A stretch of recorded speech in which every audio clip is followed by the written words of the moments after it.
नमस्कार। लगातार कुछ मुद्दे ऐसे हैं प्रदेश में जो कि गर्माते जा रहे हैं, लेकिन कुछ मुद्दे ऐसे भी हैं एक तरह से देखा जाए तो बिल्कुल आम आदमी के साथ जुड़े हुए हैं, और आम आदमियों के साथ जो जुड़ी हुई चीज़ें होती हैं वही होती हैं, और इनके लिए जो आगे काम करते हैं वो तमाम आम आदमी होते हैं। तो आज हमारे साथ भारतीय मजदूर संघ के जो कांगड़ा के अध्यक्ष हैं वो हैं, आशा वर्कर्स की एक टीम भी है।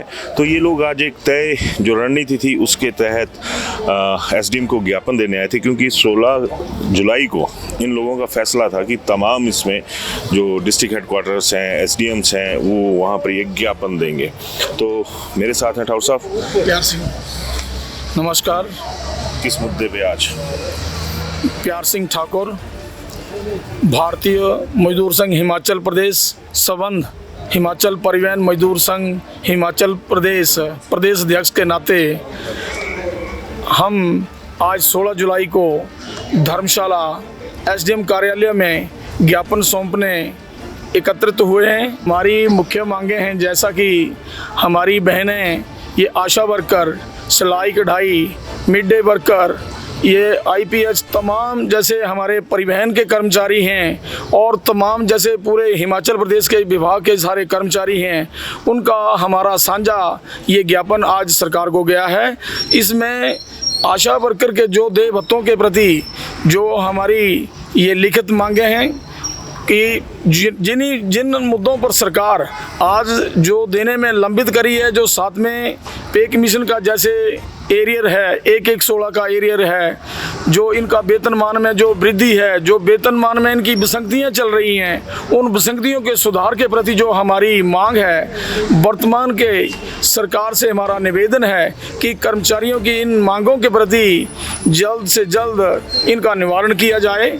जैसे हिमाचल परिवहन के कर्मचारियों का बरसों से चला आ रहा जो वेतन विसंगतियों का परिचालकों का जो मामला है वो 2006 से लेके वंचित चल रहा है, इसके प्रति भी आज सरकार जो है वो नज़रअंदाज कर रही है। उसके विषय पर भी बहुत ये गंभीर विषय है, सरकार इस विषय को गंभीरता से ले और कर्मचारियों का दर्द जाने।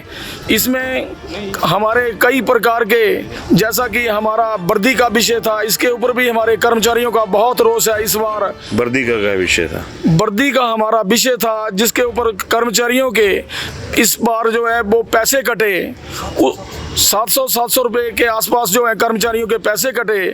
इसमें सभी कर्मचारियों का रोष पनप रहा है पूरे प्रदेश में, क्योंकि पहले कभी भी ऐसा नहीं हुआ जो वर्दी के विषय पर कोई किसी प्रकार की वेतन की कटौती हुई हो। तो ये बड़ा गंभीर विषय। पहले नहीं कटते थे क्या पैसे? पहली बार कटे? ये पहली बार कटे हैं। इसमें प्रबंधन का कहना है कि सभी यूनियंस के लोगों ने फैसला लिया था कि वर्दी अच्छी आनी चाहिए, इसके उपरांत जो भी फालतू पैसा लगेगा तो उसका जो है कर्मचारी भुगतान करेगा। तो प्रबंधन का कहना है कि एक वर्दी की कीमत जो है कम से कम 2700 रुपये बैठ रही है। तो कर्मचारी इस पर जो है अपना रोष जता रहे हैं कि ये 2700 रुपये की वर्दी का कपड़ा नहीं आ सकता जितना ये सरकार हमें बता रही है। ये भविष्य के लिए, आगे के लिए जो है कितने का कपड़ा आ सकता है? ये कम से कम भी ज़्यादा से ज़्यादा जो कपड़े की कीमत जो है 1200-1500 के बीच ये कपड़ा बड़ी मुश्किल से होता है, जिसकी कीमत आज 2600 और 2700 दर्शाई जा रही है। ये बड़ा रोष का विषय है, सभी कर्मचारियों में, पूरे प्रदेश में रोष है इस चीज़ का। कब कटा ये पैसा? ये इस बार ये जो पिछला हमारा वेतन था उससे कर्मचारियों के पैसे की जून महीने की वेतन की कटौती हुई है। तो ये सब अप्रॉक्सीमेटली कितनी कटौती हुई होगी अगर देखा जाए तो? कितने लाखों या कितना हुआ होगा? देखिए, जो चालक परिचालक है उसका लगभग 700 रुपये के आसपास जो कटौती हुई है। 418 एम्प्लॉइज हैं हमारे। हम पूरे हिमाचल प्रदेश के तमाम सभी डिपोओं के कर्मचारियों की कटौती हुई है, जिसमें चालकों प्रचालकों का 700 के लगभग कटौती हुई है। सरकार 2000 रुपया डाल रही है, अगर 2700 रुपये आए तो इसमें जो हमारा इंस्पेक्टर रैंक का जो है जो कर्मचारी है उसका 500 रुपये कटौती अलग अलग विषय पर हो रही है। कोई समझ नहीं आ रही है किस प्लेटफॉर्म के अनुसार जो है सरकारी ये कटौती कर रही है, जबकि इंस्पेक्टर रैंक की कटौती ज़्यादा होनी चाहिए थी। कर्मचारी मतलब जो चालकों प्रचालकों की अपेक्षा उनकी ज़्यादा होनी चाहिए थी, उनकी 500 रुपये हो रही है। बिना वर्दी चालान कितने का होता है? बिना वर्दी चालान जो है वो सरकार के ऊपर डिपेंड करता है। कभी कोई 500-700 का भी कर देता है, कोई 1000 का कर देता है, कोई 1500 का। ये अधिकारियों के ऊपर डिपेंड करता है। और कोई समस्या आपकी? हमारी और समस्या ये है कि 1-1-16 से जो हमारा जो एरियर है कर्मचारियों का, बड़े लंबे समय से सभी विभागों को जो सरकार जो है 50-50 हज़ार की किस्त जारी कर चुकी है और हमें जो है वो 50 हज़ार देने में भी आज तक वो वंचित है। बड़ा रोष का विषय है। वर्तमान के यशस्वी मुख्यमंत्री सुखविंदर सुक्खू से परिवहन का कर्मचारी निवेदन करता है कि जल्द से जल्द हमारी इन मांगों के प्रति और 52 महीनों का जो हमारा रात्रि समय भत्ता, अधिकतम समय दूरी भत्ता जो जिसको हम नाइट ओवर टाइम कहते हैं, वो देनदारियां सरकार को हैं। वो ये बहुत सारी हमारी लंबित मांगे हैं जिसके प्रति जो परिवहन का कर्मचारी दिन रात जनता को सेवाएं दे रहा है और हमारी देनदारियों के प्रति जो है वो सरकार पीछे हो रही है। ये बड़ा रोष का विषय है। मैं चाहूँगा कि हिमाचल प्रदेश के उप मुख्यमंत्री मुकेश अग्निहोत्री शर्मा जी जल्द से जल्द कर्मचारियों का इस रोष को पहचानें और जल्द से जल्द इस देनदारियों का निवारण करें। हिमाचल परिवहन का जो कर्मचारी है वो एक एक व्यक्ति को गंतव्य स्थान तक पहुंचाने में सक्षम रहता है।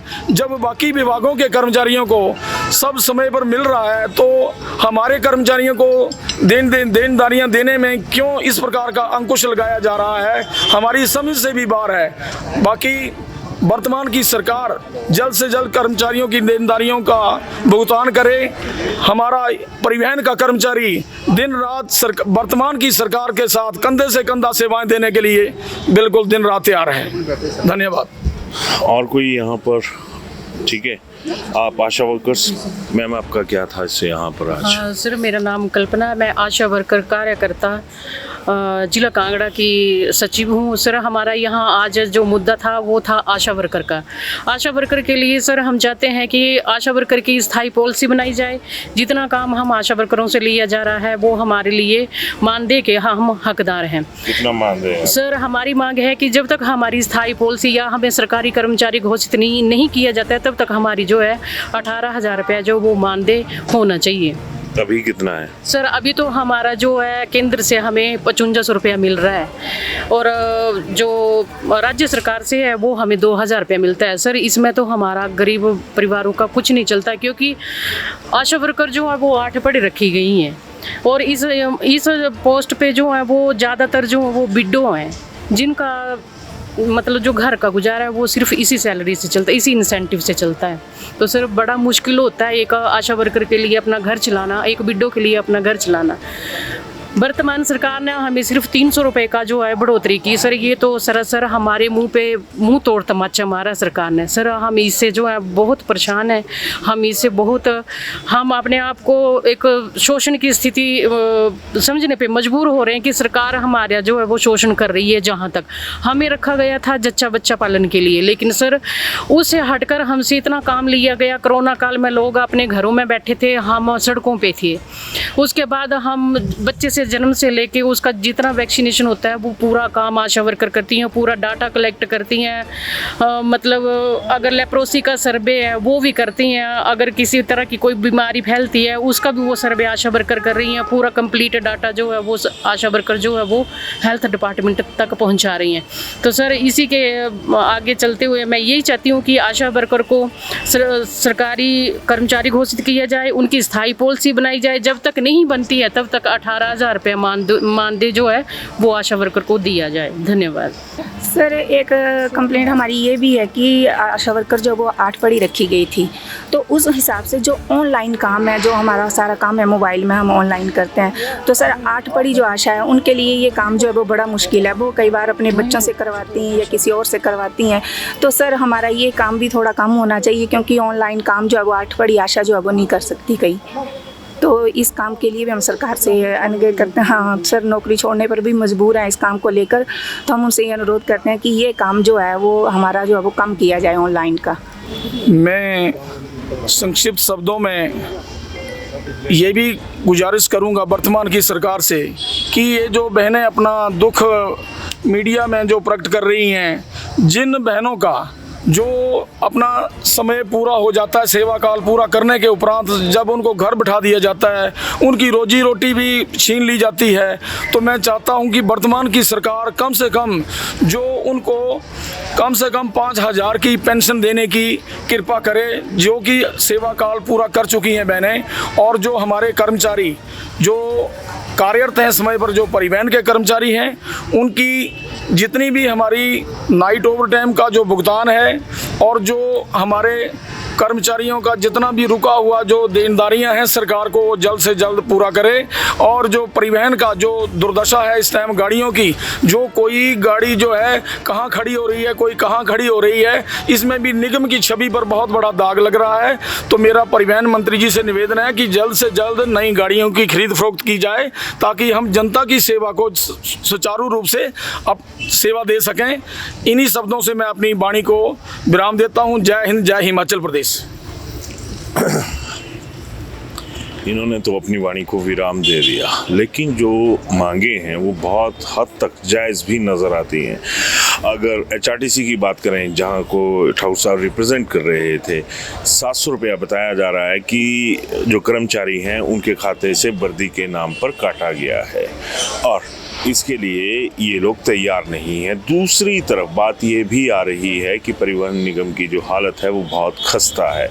इसी तरह से जो आशा वर्कर्स हैं, उन्होंने अपनी पॉलिसी की मांग की है कि जो पॉलिसी है उसमें एक स्थायित्व होना चाहिए, सारी चीज़ें क्लियर होनी चाहिए। लेकिन सबसे बड़ा सवाल ये भी है कि यहाँ पर ये जितने भी लोग बैठे हैं, ये एक बिल्कुल सामान्य तबका तो छोड़िए, सामान्य तबके से भी नीचे इनकी जो आर्थिक हालात हैं वो नज़र आ रहे हैं। इन्होंने खुद कहा कि इसमें कुछ विडोज़ हैं, सारी चीज़ें हैं, तो 7-7.5 हज़ार रुपये में क्या गुजारा होता होगा, किस तरह से माँ अपने बच्चों को पालती होगी और किस तरीके से ये सारी चीज़ें होंगी। तो सवाल तो यहाँ पर बहुत ज़्यादा है। डिप्टी CM मुकेश अग्निहोत्री, उनके विभाग पर भी सवाल हैं। जिस तरह से महिलाओं ने अपना दर्द साझा किया कि 8वीं पास हैं और काम किस तरह से लिया जा रहा है, तो जब पॉलिसी बनती है तो ज़रूरी हो जाता है कि तमाम ऐसी चीज़ों का ध्यान रखा जाए जिससे आने वाले दौर में कोई ऐसी मुश्किलें जो हैं वो पब्लिक के सामने या फिर दूसरे लोगों के सामने ना आए। इस मुद्दे पर अपनी राय ज़रूर दीजिएगा। धन्यवाद।